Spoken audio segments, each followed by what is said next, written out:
स्वागत है आप सभी का। आप देख रहे हैं न्यूज 18 राजस्थान। शाम के 7 बजने वाले हैं। आपके साथ मैं हूं प्रियंका और बुलेटिन की शुरुआत महासंग्राम 2024 की खबर वाली से करते हुए पीएम मोदी के ओंकार वाली खबर है। जब प्रधानमंत्री नरेंद्र मोदी ने बोलना शुरू किया तो लोग सुनते ही रह गए। जब पीएम मोदी भाषण देते हैं तो सुनने वाले सुनते ही रह जाते हैं। वो जब हमला करते हैं तो विपक्ष की बोलती बंद हो जाती है। प्रदेश में प्रधानमंत्री नरेंद्र मोदी ने अपने चुनावी दौरे का आगाज कोटपुतली से किया और अपने तकरीबन 25 मिनट के भाषण में उन्होंने उन सभी मुद्दों को छुआ जिनका जनता से सीधा सरोकार था और विपक्ष पर बड़ा प्रहार भी था।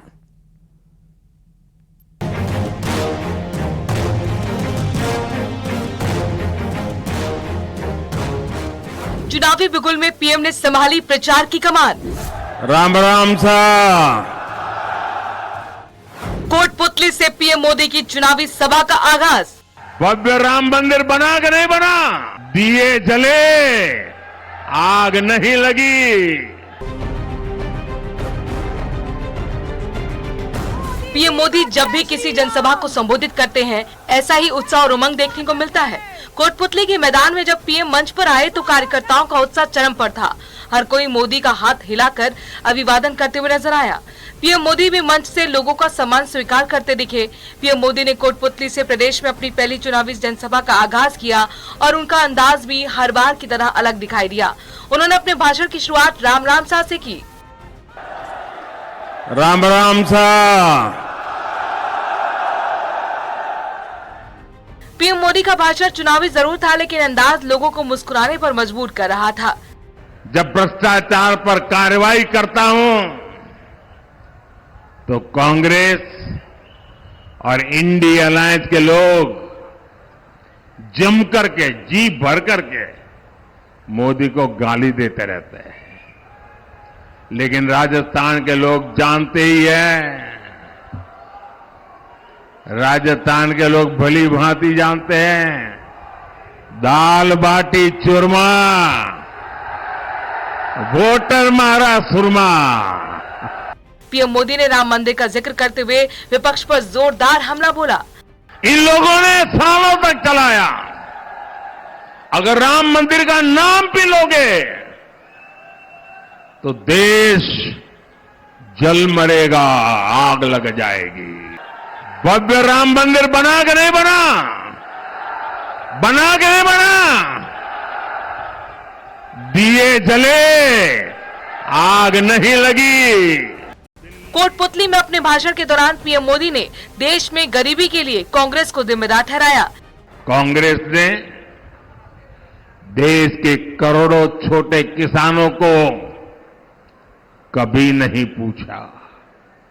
मोदी ने राजस्थान के 85 लाख से ज्यादा किसानों के बैंक खातों में पीएम किसान सम्मान निधि के करीब करीब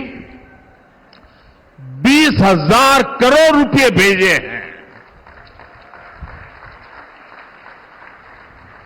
कांग्रेस ने कभी श्रमिकों, मजदूरों को पूछने के लिए उनको फुर्सत नहीं मिली। पिछले 10 साल के कार्यकाल का जिक्र करते हुए पीएम मोदी ने कहा कि ये तो सिर्फ ट्रेलर है, अभी तो बहुत कुछ करना बाकी है। अभी तो बहुत कुछ करना है। अभी तो हमें देश को बहुत आगे लेकर जाना है। हमें राजस्थान को आगे लेकर जाना है। पीएम मोदी ने अपने भाषण के दौरान धारा 370 का जिक्र भी किया। भाइयों बहनों, 370 मानो ऐसा बिजली का करंट था, ऐसा डरा के रखा था, कोई 370 को छुएगा तो पूरे देश में बिजली का करंट लग जाएगा। छूने को तैयार नहीं थी। इनको पता नहीं है ये मोदी है। और कश्मीर से आर्टिकल 370 को खत्म करना हो। पीएम की रैली चुनावी थी, ऐसे में गठबंधन पर हमला वाजिब था। और उसका इंडी गठबंधन देश के लिए नहीं बल्कि अपने स्वार्थ के लिए चुनाव लड़ रहे हैं। ये पहला ऐसा चुनाव है जिसमें सारे भ्रष्टाचारी मिलकर भ्रष्टाचार पर कार्रवाई रोकने के लिए रैली कर रहे हैं। कोटपुतली में पीएम की जनसभा प्रत्याशी राव राजेंद्र सिंह के समर्थन में थी। ऐसे में प्रधानमंत्री ने मतदाताओं को बीजेपी और कांग्रेस के बीच बेसिक अंतर को भी बताया। देश की सियासत फिर दो खेमों में बंटी नजर आ रही है। आज एक तरफ राष्ट्र प्रथम का संकल्प लेकर चलने वाली भाजपा है, तो दूसरी तरफ देश को लूटने के मौके तलाशने वाली कांग्रेस पार्टी है। पीएम ने जनसभा को संबोधित करते हुए भरोसा जताया कि प्रदेश की जनता बीजेपी की झोली में 25 की 25 सीटें देगी। पूरा राजस्थान कह रहा है 4 जून 4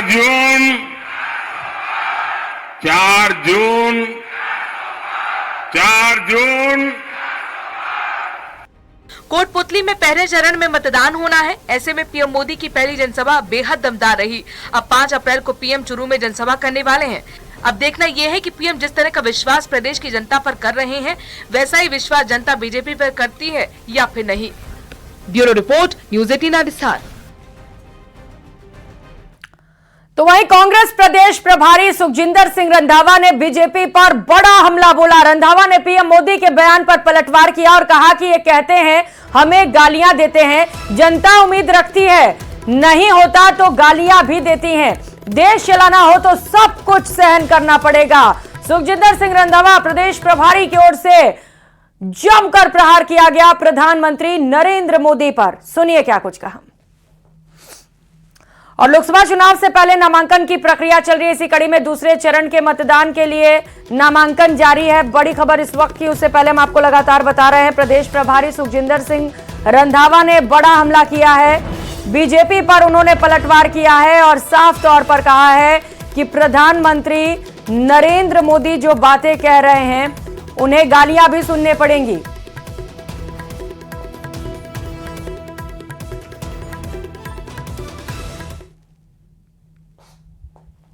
बैठे हैं, मेरे को ये बताइए कि बीजेपी वालों का किसी ने कोई देश के लिए काम किया या किन्होंने कहीं जेल में गए?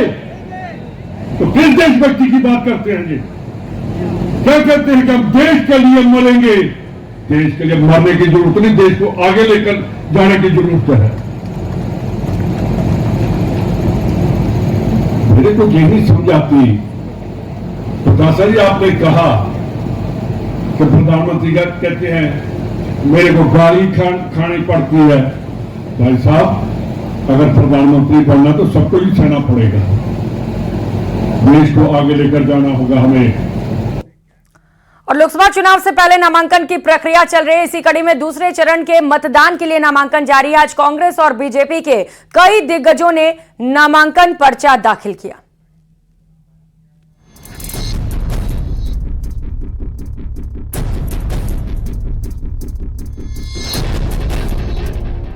कई दिग्गजों ने दाखिल किया नॉमिनेशन।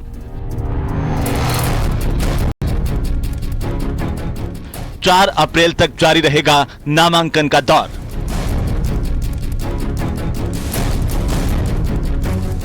प्रदेश में दूसरे चरण के मतदान के लिए नामांकन का दौर चल रहा है। इसी कड़ी में कई दिग्गजों ने नामांकन दाखिल किया, जिसमें बीजेपी प्रदेशाध्यक्ष सीपी जोशी, कांग्रेस प्रत्याशी करण सिंह उचारडा, सुखबीर सिंह जोनापुरिया, दुष्यंत सिंह, भागीरथ चौधरी, पाली से कांग्रेस की प्रत्याशी संगीता बेनीवाल ने भी अपना नामांकन दाखिल किया है। लोकसभा चुनाव को लेकर बिगुल बज चुका है। इसी कड़ी में सबसे पहले बात सीपी जोशी की। बीजेपी प्रदेशाध्यक्ष सीपी जोशी नामांकन दाखिल करने पहुंचे। नामांकन से पहले एक जनसभा का भी आयोजन किया गया, जिसमें विपक्ष पर जोरदार हमला बोला गया। आज नामांकन हुआ है। पार्टी के सभी वरिष्ठ नेताओं की उपस्थिति में और इस क्षेत्र के देवतुल्य जनता और कार्यकर्ताओं के साथ आज नामांकन दाखिल किया है। और जनता के बीच में हम सिर्फ चुनावी समय में नहीं जाते, चुनावी समर में नहीं जाते, बल्कि जिस दिन से जनता चुनती है उस दिन से लगातार प्रत्येक दिन इस क्षेत्र की सेवा के लिए, इस क्षेत्र के विकास के लिए सतत प्रयत्नशील रहते हैं। तो अजमेर लोकसभा सीट से भाजपा प्रत्याशी भागीरथ चौधरी ने भी नामांकन दाखिल किया। चौधरी ने 4 आवेदन किए। इस दौरान उनके साथ मंत्री सुरेश रावत समेत कई दिग्गज मौजूद थे। तो झालावाड़ 12 लोकसभा से बीजेपी के उम्मीदवार दुष्यंत सिंह ने मंगलवार को मिनी सचिवालय पहुंचकर अपना नामांकन दाखिल किया। दुष्यंत सिंह निर्धारित मुहूर्त के मुताबिक रिटर्निंग अधिकारी के सामने नामांकन पत्र दाखिल करने पहुंचे। नामांकन के बाद दुष्यंत सिंह ने बीजेपी की जीत का दावा किया। इस बार 400 पार, और ये इसलिए हुआ है क्योंकि उनने 10 साल में जो परिवर्तन के काम किए हैं उनको देखते हुए पूरे देश में एक लहर है और झालावाड़ 12 में भी है। तो वहीं टोंक सवाई माधोपुर से बीजेपी प्रत्याशी सुखबीर सिंह जोनापुरिया ने भी नामांकन दाखिल कर दिया है। आज मैं भरी सभा के बीच में कह रहा हूं, आज हर आदमी शौचालय यूज कर रहा है और टोटल दोनों जिलों के अंदर में 1 लाख मकान बनाकर समर्पित कर दिए। अगले 1 साल के अंदर में एक भी कच्चा मकान नहीं बनेगा। हर कार्यकर्ता मोदी बन गए, जाके कह देना जो भी ढाणियों में लोग रह रहे हैं सबका पक्का मकान देंगे 1 साल के अंदर अंदर। साल के कार्यकाल को देखते हुए जनता ने मन बना लिया है कि भारतीय जनता पार्टी को जिताना है। दूसरे चरण के लिए 4 अप्रैल तक ही नॉमिनेशन प्रक्रिया चलेगी। इसी कड़ी में कांग्रेस की पाली से उम्मीदवार संगीता बेनीवाल ने भी पर्चा भरा। नामांकन के दौरान उनके साथ विधायक भीमराज भाटी मौजूद थे।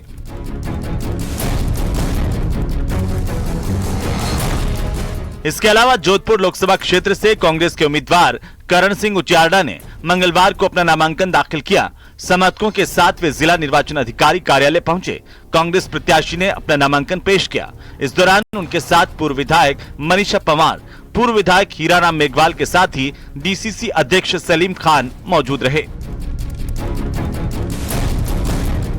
4 अप्रैल तक नामांकन किए जा सकेंगे, जबकि 5 अप्रैल को नामांकन पत्रों की जांच होगी और 8 अप्रैल तक नाम वापस लिए जा सकेंगे। Bureau report, news 18 Rajasthan.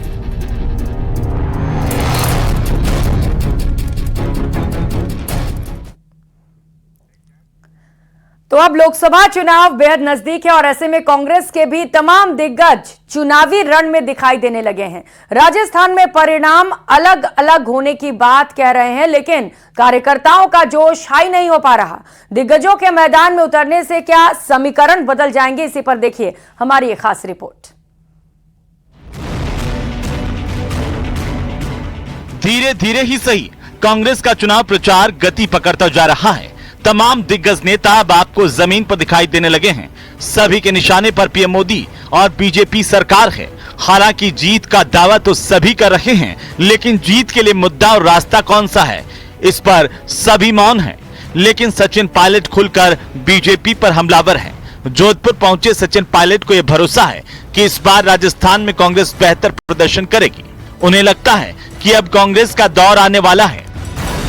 केंद्र सरकार कांग्रेस के खाते चीज कर रही है, ये सरासर बेईमानी है और इस प्रकार की कार्रवाई नहीं होनी चाहिए थी। मैं फिर कहना चाहता हूं, इस देश में स्वतंत्र, निष्पक्ष, पारदर्शी चुनाव कराने की जिम्मेदारी निर्वाचन आयोग की है। वैसे सचिन पायलट राजस्थान में लगातार एक्टिव रहे हैं। कार्यकर्ताओं के साथ उनका सीधा जुड़ाव भी है, लेकिन राजस्थान में पिछले 2 चुनाव से खाता नहीं खोल पाई कांग्रेस के लिए इस बार चुनौती खाता खोलने की भी है। वहीं जोधपुर से कांग्रेस के प्रत्याशी करण सिंह उचियार्डा ने नामांकन के समय बड़ी जीत का दावा किया है। जोधपुर सीट पर पूर्व सीएम अशोक गहलोत के बेटे को पिछली बार शिकस्त मिली थी, लेकिन इस बार दांव करण सिंह उचियार्डा पर चला है और करण सिंह उचियार्डा का जोश भी हाई है। तो मैं कांग्रेस पार्टी का शुक्रिया अदा करता हूं और स्पेशली जोधपुर की बार की जनता का शुक्रिया अदा करता हूं कि इन्होंने इतना जबरदस्त रेस्पॉन्स दिया कि एआईसीसी ने मेरे को टिकट दिया है। और परमपिता परमेश्वर का, मां आशापुरा का बड़ा आभारी हूं कि मुझे जोधपुर की जनता की सेवा करने का मौका कांग्रेस पार्टी ने दिया है। अब समय कम बचा है, ऐसे में कांग्रेस की तैयारी तो तेज हो गई, लेकिन कार्यकर्ताओं को एक्टिव करना भी बाकी है। वहीं अजमेर से कांग्रेस के प्रत्याशी रामचंद्र चौधरी ने 29 मार्च को अपना नामांकन दाखिल किया था, लेकिन इस दौरान उन्हें सिंबल नहीं मिला था। अब पूर्व मंत्री रघु शर्मा और आईटीडीसी के पूर्व अध्यक्ष धर्मेंद्र राठौड़ ने जिला निर्वाचन कार्यालय पहुंचकर रामचंद्र के नाम मोहर लगा दी है। भारतीय जनता पार्टी को जो गलतफहमी है कि एक तरफा चुनाव होगा, हो रही है। चुनाव में मुद्दे होंगे, महंगाई का मुद्दा, बेरोजगारी का मुद्दा, भ्रष्टाचार का मुद्दा और जो संवैधानिक संस्थाएं हैं उनके दुरुपयोग का मुद्दा। आज देश में लोकतंत्र खतरे में है क्योंकि ये जो संवैधानिक संस्थाएं इनका बेजा इस्तेमाल हो रहा है, विपक्ष को टारगेट करने में हो रहा है। दो चीफ मिनिस्टर जेल की हवा खा रहे हैं। कांग्रेस पार्टी राजस्थान में 10 से 12 सीटें जीतेगी। भारतीय जनता पार्टी, मोदी जी की सरकार एक्सपोज हो गई है। इलेक्टोरल बॉन्ड देश का बहुत बड़ा घोटाला है। संवैधानिक संस्थाएं बहुत संकट के दौर से गुजर रही है, बल्कि देश भी बहुत संकट के दौर से गुजर रहा है। डेमोक्रेसी खतरे में है। तमाम बुद्धिजीवी, इंटेलेक्चुअल, पत्रकार कह रहे हैं कि चुन के विपक्ष को निशाने पर लिया जा रहा है। कांग्रेस के तमाम नेता भले ही जीत का दावा कर रहे हों, लेकिन जमीन पर लड़ाई उनके लिए इतनी आसान नहीं होने वाली है। राजनीति के जानकारों का भी मानना है कि जमीन पर लड़ाई कांग्रेस के लिए आसान नहीं होगी। लगातार 2 चुनाव से कांग्रेस का मरुधरा में खाता भी नहीं खुल पाया है। ऐसे में चुनौती बीजेपी से कुछ सीटें झटकने की होगी। Bureau report, news 18 Rajasthan.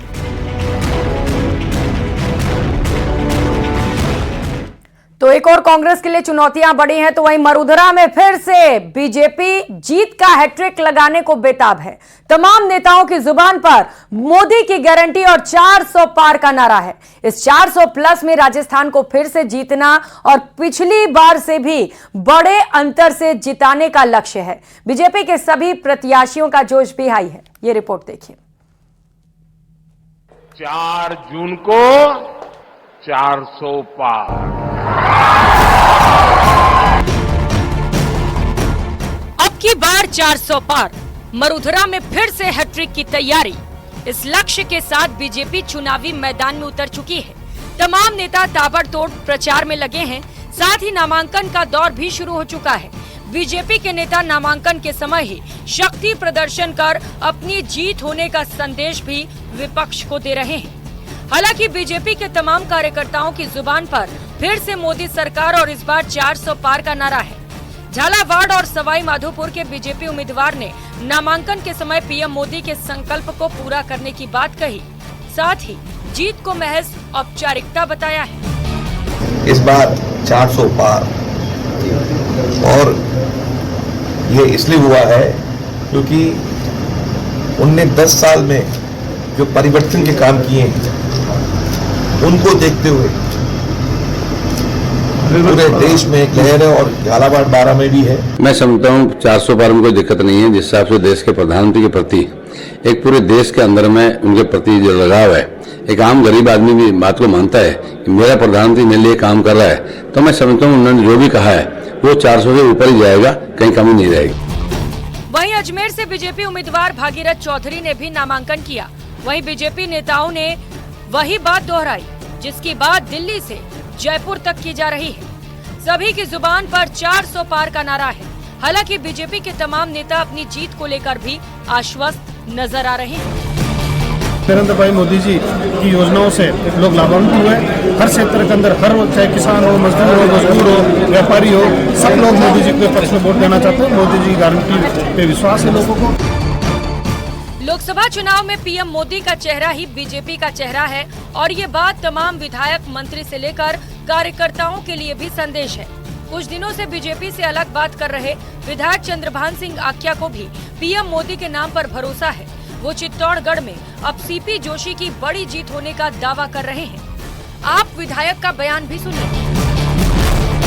इस प्रकार का मोदी जी का पूरा देश में माहौल है तो 100% जो 400 को टारगेट है पूरे देश में, वो 400 सीटें भी आएगी। और राजस्थान में भी जिस प्रकार का मोदी लहर है, जो राम मंदिर वाला मामला है, उस मामले को लेकर जिस प्रकार की लहर है, 100% यहाँ भी 25 में से 25 सीटें आएगी और पूरे देश में 400 सीटें आएगी।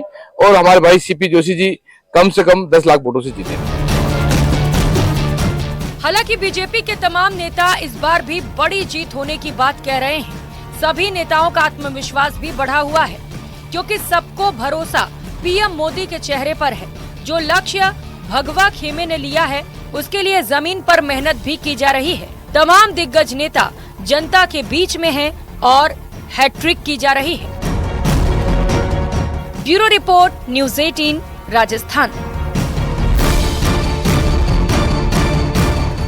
और रुक कर लेते हैं इस बीच मिल रही बड़ी खबर का। पेपर लीक मामले से जुड़ी है बड़ी खबर आपको बताते चले। टोंक में कैबिनेट मंत्री मदन दिलावर ने इस पर बड़ा बयान दिया। अशोक गहलोत और डोटासरा भी जेल जाएंगे। मदन दिलावर की ओर से यह बड़ा बयान सामने आया। उन्होंने पूर्व सीएम अशोक गहलोत और पीसीसी चीफ डोटासरा को लेकर बड़ा बयान दे दिया है और साफ तौर पर कह दिया है कि अशोक गहलोत और डोटासरा भी जेल जाएंगे।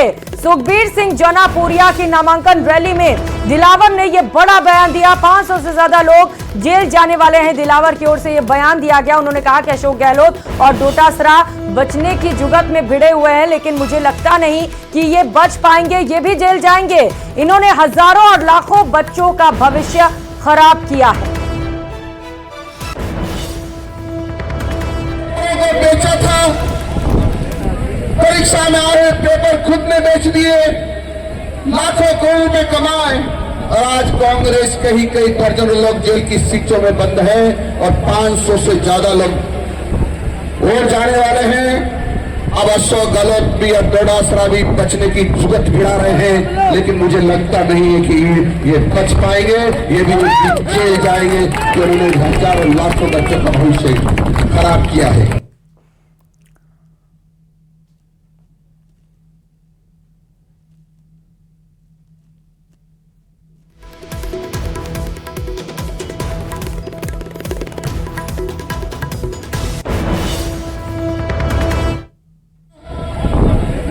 परीक्षा में आए पेपर खुद ने बेच दिए, लाखों करोड़ रुपए कमाए और आज कांग्रेस कहीं कहीं दर्जनों लोग जेल की शिक्षों में बंद है और 500 से ज्यादा लोग और जाने वाले हैं।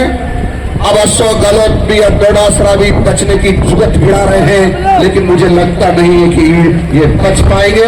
ये भी जेल जाएंगे कि उन्होंने हजारों लाखों बच्चों का भविष्य खराब किया है। सहयोगी दौलत पारेख हमारे साथ जुड़ चुके। दौलत, मदन दिलावर ने बड़ा बयान दे दिया है, कह रहे हैं कि अशोक गहलोत और डोटासरा भी नहीं बचेंगे। जी बिल्कुल, आज बीजेपी प्रत्याशी सुखबीर सिंह जौनापुरिया की नामांकन रैली थी और नामांकन रैली में डिप्टी सीएम से लेकर के दिलावर और केंद्रीय नेता जो है यानी कैबिनेट मंत्री दिलावर और कन्हैयालाल चौधरी भी मौजूद थे। इस दौरान सभा में संबोधित करते हुए मदन दिलावर ने बड़ा बयान देते हुए पेपर लीक मामले में कहा कि कई नेता हैं जो कांग्रेस के जेल के अंदर बंद है और 500 से ज्यादा लोग जेल जाने वाले हैं। मदन दिलावर ने मंच से स्पष्ट लोगों को संबोधित करते हुए कहा अशोक गहलोत और डोटासरा भी जेल जाएंगे।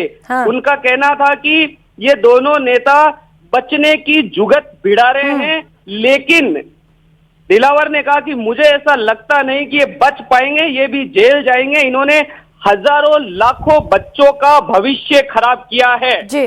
ये बड़ा बयान दिलावर का उस मंच से आया जिस समय बीजेपी प्रत्याशी सुखबीर सिंह जौनापुरिया के नामांकन के बाद गांधी खेल मैदान में रैली थी। दिया कुमारी वहां पर मौजूद थी और बीजेपी के तमाम नेता उस समय मौजूद थे और बिल्कुल दौलत, ये गंभीर आरोप भी लगाए गए हैं। अब देखना है कि कांग्रेस की ओर से इस पर क्या रिएक्शन सामने आते हैं। बहुत शुक्रिया आपका दौलत तमाम जानकारियों के लिए। और पेपर लीक मामले में एसओजी की जांच का दायरा लगातार बढ़ता चला जा रहा है। आज एसओपी ने 15 ट्रेनी सब इंस्पेक्टर्स को हिरासत में ले लिया। सभी का 2021 की परीक्षा भर्ती के समय चयन हुआ था, लेकिन अब एसओजी इनसे पूछताछ करेगी और अन्य आरोपियों तक भी पहुंचने की कोशिश होगी। ये रिपोर्ट देखिए।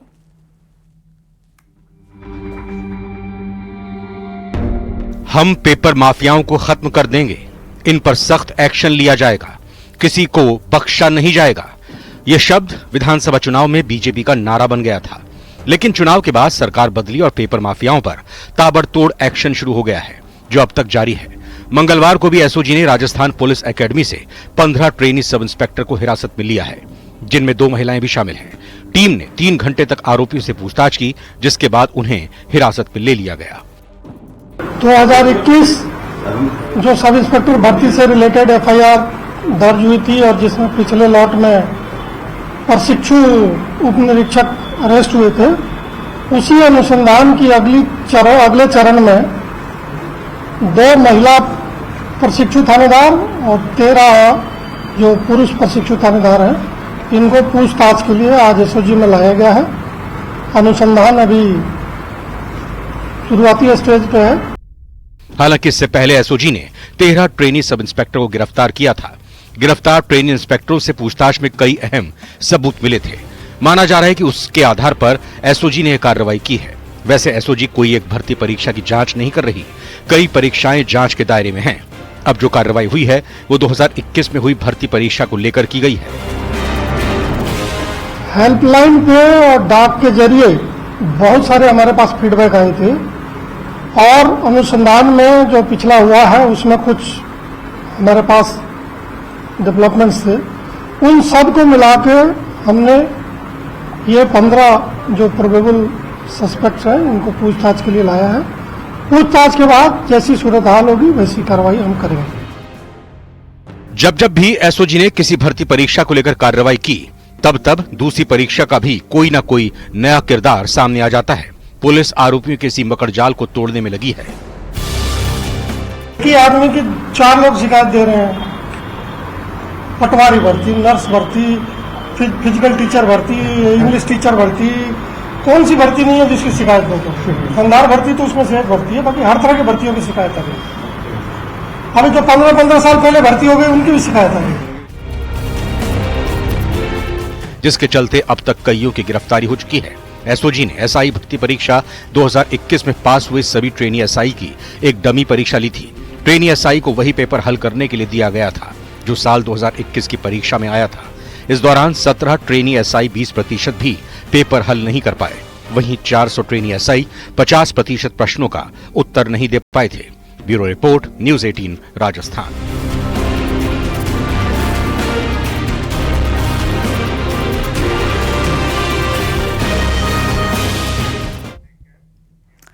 और चलिए अब एक नजर डाल लेते हैं 5 मिनट में 50 जिलों की सभी बड़ी और